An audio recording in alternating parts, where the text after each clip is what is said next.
Good afternoon, everyone. It's Michelle Hill with Southern Inspirations, and I'm here to say happy Monday, and I hope you had a fabulous Father's Day weekend, and also to bring you another episode of Monday Huddle with Dr. Dawn ShopTalk. Good afternoon, Dr. Hamby.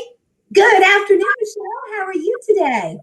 I am doing great. Can you believe it's already the middle of June? I was just saying, I hope everyone had a happy Father's Day weekend. That's right. We definitely want to give a shout out to all the fathers out there. And I cannot believe it's already the middle of June. Where does the time go? I'm telling you, it absolutely flies, even when you are stuck in the house in the middle of a pandemic. That's right. Well, speaking of time flying, here we are already at part 3 of the 3-part series of your interviewing tips. Like, where did part 1 and 2 go all of a sudden? Time flies when you're having fun, and we have fun putting this on each and every week, don't we, Michelle? We absolutely do. And so everyone that is watching, thank you for tuning in. Thank you for your continued support. Please comment and let us know if you're watching, and also let us know if you have any questions. As we mentioned, today is part 3 of the interviewing series. And so today, Dr. Hamby is going to share with us what to do after the interview. If you took her advice, and if you're in this interviewing season and you took her advice from parts 1 and 2, what to do before and during, you certainly want to do this follow-up with the after. So, Dr. Hamby, what do you have for us today? Well, several things. And now this is kind of the fun part, right? The stressful part of preparing for the interview and then actually going on the interview. Right? That's behind you now. But many people may not think that there should be some kind of follow-up. What do you do after the interview, if anything? I always advise my clients to do 3 simple things right after the interview. Let's take a look at step 1. This is a very, very important step right after the interview, and that is to go ahead and jot down your takeaways. So let me talk a little bit about what I mean by that. You guys, the interview process itself is an important one. It actually teaches you a lot. It teaches you a lot about yourself, about how you would kind of answer those interview questions, because that in of itself can be a stressful situation. So now you have that experience, but it also kind of gives you some intel on the kinds of questions they're asking for that particular position. So I like to tell folks, hey, before you do anything else, as soon as you get to that car even, go ahead and jot down your takeaways. And what your takeaways would be is just kind of like a quick summary of some of the questions that you remember from the interview and the way that you answered them. Right, Michelle? It's kind of like an insider's look of how the interview went. And if you go ahead and jot that down as soon as you get to the car, don't leave, don't do anything else. Right. Jot that down. Then not only do you kind of reduce the risk of forgetting that really important information, but it gives you an opportunity to kind of reflect on how things went. So I really think that's an important first step before you do anything else is to go ahead and jot down that very important information. Absolutely, because, and not to get too far ahead to number 2, when you are walking through those steps to say thank you, it's so important to mention something that happened or something that was said during that interview.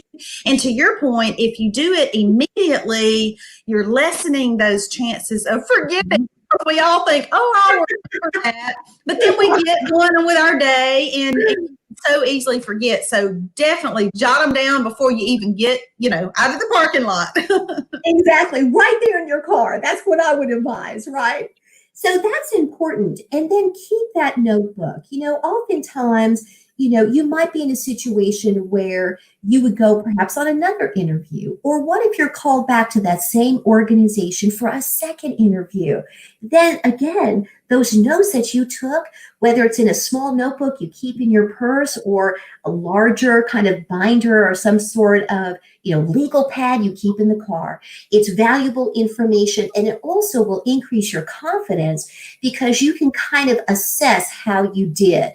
So it's important whether you feel that you did a great job or whether you feel like you didn't.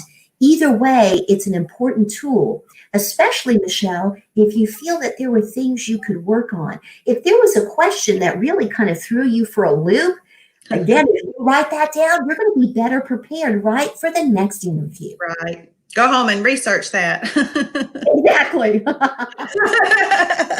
Well, that leads us to number 2, and we've already mentioned it. Oh, the follow-up thank you. How crucial is that? It's very crucial. You know, I've said in previous episodes that I've had the privilege of interviewing quite a few people over the years for jobs. And I have always been just very touched when I get a thank you, whether it's email or an actual thank you note. But I can tell you that I advise my clients to go ahead and write that old-fashioned thank you note.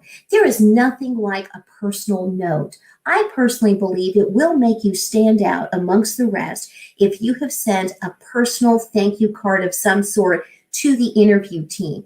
I also recommend that you say that thank you, again, whether it's through email, perhaps even making a phone call or a handwritten note. Make sure you do that within 24 to 48 hours of the interview. You want to make sure the interview team and their perception of how you did in the interview is fresh on their minds. What if they're wavering a little bit because they had some really great candidates and you were among that group? Extending that thank you and showing that professional courtesy could tip the scales in your favor. And there's some other things we can do to help that, and we'll talk about that in step 3. But right, Michelle, if you extend that professional thank you, it's not only a professional courtesy, it can really make you stand out amongst the rest. Yes, absolutely. Because I think in many ways, what we call the old-fashioned handwritten note has perhaps gone by the wayside. Mm-hmm. Love them. And so many of us have become so reliant on email, and there is a degree to which the company is probably expecting some sort of thank you communication. More Right. likely, they are expecting it to come electronically. So when a candidate has taken the time to hand write a note, put it in the mail, like you said, within 24 to 48 hours, I fully believe that helps a person stand out. Absolutely. I couldn't agree more, Michelle. And I want to encourage folks also to go ahead and reach out to your HR department, the human resources folks that helped you in terms of you sending them the application, right? The folks that you've been in contact with, go ahead and reach out to them to make sure that you are spelling names accurately, that you know the names of the interview team. If you don't have a first and a last name, then make sure you've got the correct address to send that thank you note to. But I'm a big believer in reaching out to the HR folks, especially if you're going to do a handwritten note, right, Michelle? Because Right. there's so many different ways today to spell certain names. You know, what if it's, Tony with an I and not a Y? I mean, little things like that, that attention to detail. If I got a thank you note and my name was misspelled, I would think it was very kind and I would think it was professional that they did that. But again, I might look down on the fact that they didn't go that extra mile to make sure they spelled the name correctly. Even on email, you could send out an email and one letter be wrong in typing up that thank you email and it get bounced back to you, right? So just go ahead and reach out to HR and make sure that you have all that information down accurately. Yes, absolutely.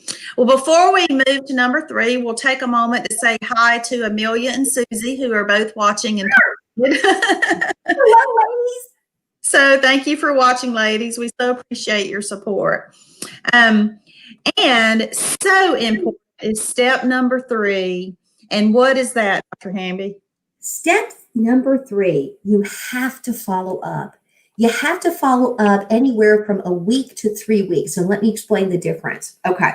Follow up is important because you want to, again, contact HR and make sure within a week of the interview that they have everything they need. It is so easy today to miss one form, to miss one form that needed to be signed, or, a phone number that for some reason, again, may not be accurate. So they're trying to call for your references and they're not getting a hold of that person.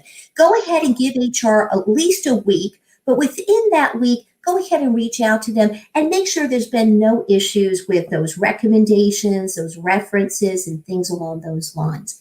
Now, after you've done that, go ahead and give it maybe 2 to 3 weeks.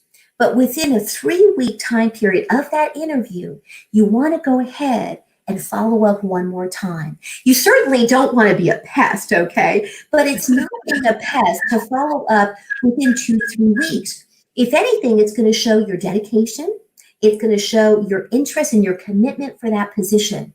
And by following up with HR, they may not, within the 2 to 3 week window, they may not be able to really tell you yet whether you're the person who got the job. In fact, oftentimes, even if you're the person recommended for the position, they may not be able to say that over the phone. It may have to be an official letter that they send you by email. Either way, they will be following up with you by phone at some point if you are the candidate that was selected.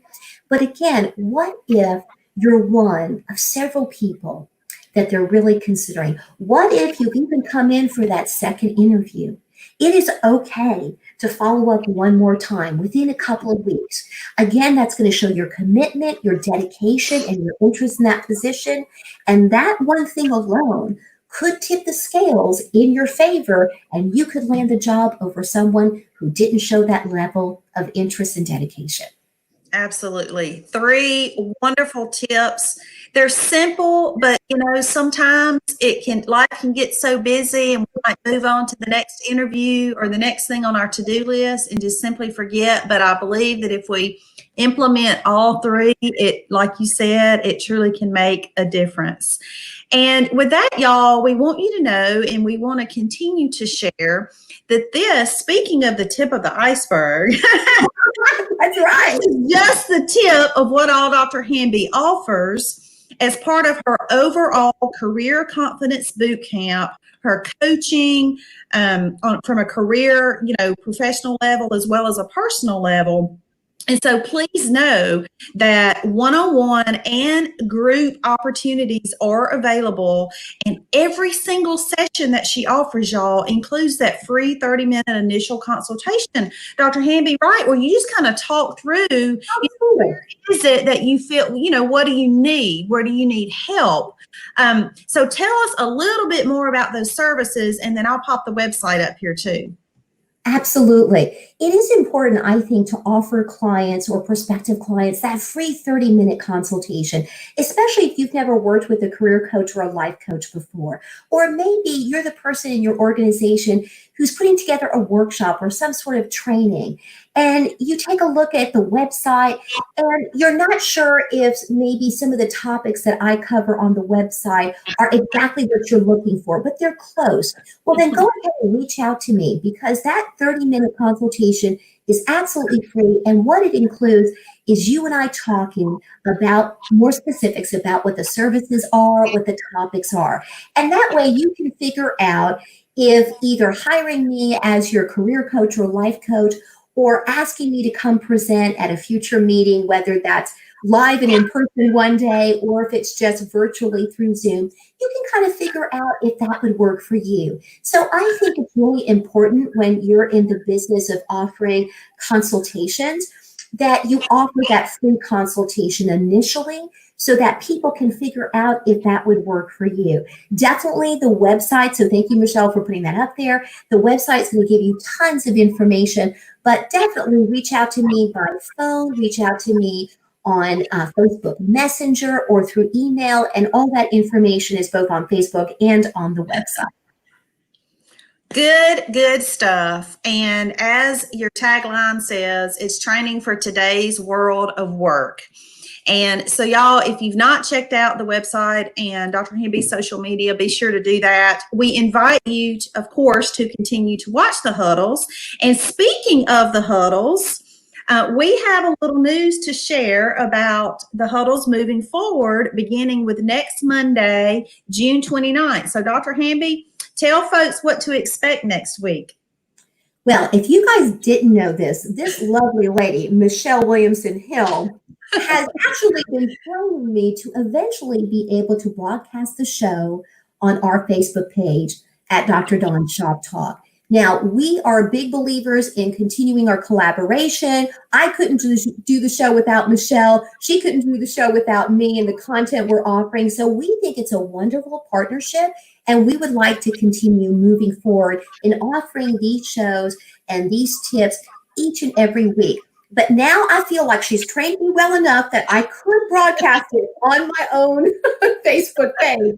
So we are excited to do that and continue with the partnership. So starting this next Monday, what I will do is kind of introduce the show the way Michelle typically has, and then she's going to join us. She's going to continue to do the interviewing. She is really an expert on providing those good stories and interviewing folks and getting information about services out there, not just for small businesses like myself, but also community events and things like that. So I don't want to do the show without Michelle, and she's going to continue to join the huddles and to ask me the questions that, you know, as the content creator, she will ask questions and ask follow-up that is really good for me to hear too, because I can think of, oh yeah, that's a great question, because I might have someone who would need that question answered. So we are excited to continue our partnership. So you will, starting Monday, be able to find the show streaming live,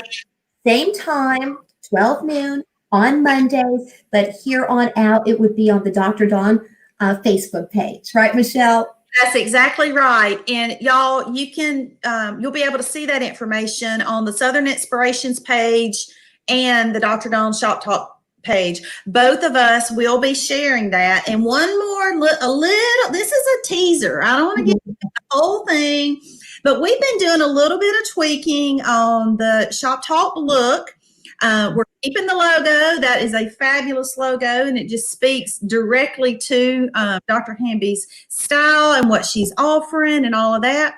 But we really want to bring you, our audience, and in those that you know and your sphere of influence, just a good overall selection and good thorough understanding of what all Dr. Hamby offers through Shop Talk. So just be looking for a little tweak and a little bit different look. You've gotten used to the Monday Huddle turquoise little asset that's been posted every week. And so we're going to just change it just a little bit. And I think you're really going to like it. And we want you to share, because we need to get the word out for Dr. Hamby that it is going to be on her page moving forward. So I get to talking and I'll give away the store. And so that's all I'm going to say. So we're getting a new look and going to be on your page moving forward. So everybody please share that. Well, before we wrap up, any closing words? I think we covered it. Definitely looking forward to our new look. I think the look will kind of help the audience understand a little bit more what the different topics will be about, Michelle. So really excited about that. Yes, absolutely. All right, everyone. Well, thank you again for tuning in and for your support. And we will see you next Monday on the Shop Talk Facebook page. Y'all have a wonderful week. Goodbye, everyone. See you then.